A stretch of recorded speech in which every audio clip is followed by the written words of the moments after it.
मोहतरम नाजरीन, आज का सवाल ये है कि रोजे की हालत में बीवी के साथ सोना, बोसा लेना या मोहब्बत का इजहार करना जिसमें हम बिस्तरी, ज्यादा शहवत या इंजाल न हो, तो क्या ऐसा करना जायज होगा या नहीं? शायद कुछ लोगों को सवाल मुकम्मल तौर पर समझ न आया हो, तो मैं उसे मजीद वजाहत के साथ अवामी अंदाज में बयान करती हूँ, फिर उसका जवाब भी दूंगी. So I will explain it further in a public friendly manner and then I will also provide the answer. सवाल का मतलब ये है कि पूछने वाला ये कहना चाहता है कि वो रोजे की हालत में सिर्फ बीवी के साथ सो जाता है या मोहब्बत से बोसा देता है, इससे ज्यादा कुछ नहीं करता, तो क्या ऐसा करना जायज होगा? अब आइए इस सवाल के जवाब की तरफ बढ़ते हैं. Now let's move towards the answer to this question. सबसे पहली बात, अगर आप बुरा न माने तो मैं जरा तफसील से बात करने की आदी हूँ. मैं ये पूछना चाहूंगी कि साल के 11 महीने आपकी यही बीवी आपके साथ रही है और इंशाअल्लाह आगे भी रहेगी, तो क्या सिर्फ एक महीना सब्र नहीं किया जा सकता?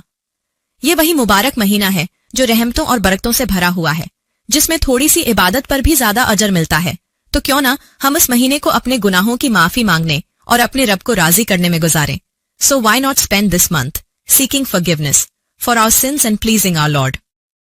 बीवी तो है और रहेगी, मोहब्बत, बॉस व किनार, हम बिस्तरी, छेड़छाड़ सब कुछ चलता रहेगा, लेकिन क्या हम एक महीना अपने रब की रजा के लिए सब्र नहीं कर सकते?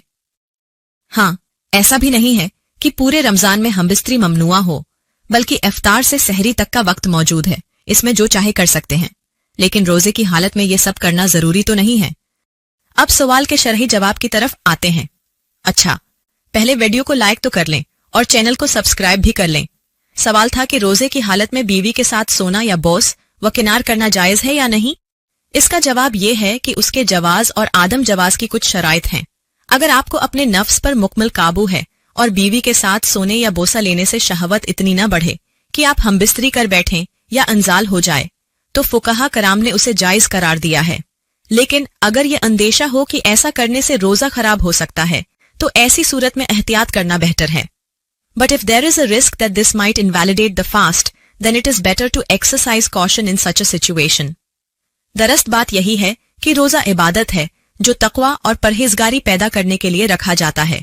इसलिए रोजे की असल रूह और मकसद को सामने रखते हुए खुद को गैर जरूरी चीजों से बचाएं. अल्लाह पाक हमें उस मुबारक महीने में सजदों की लज्जत आता फरमाए, हमारे गुनाहों को माफ फरमाए और हमें अपनी इबादत का शौक अता करे.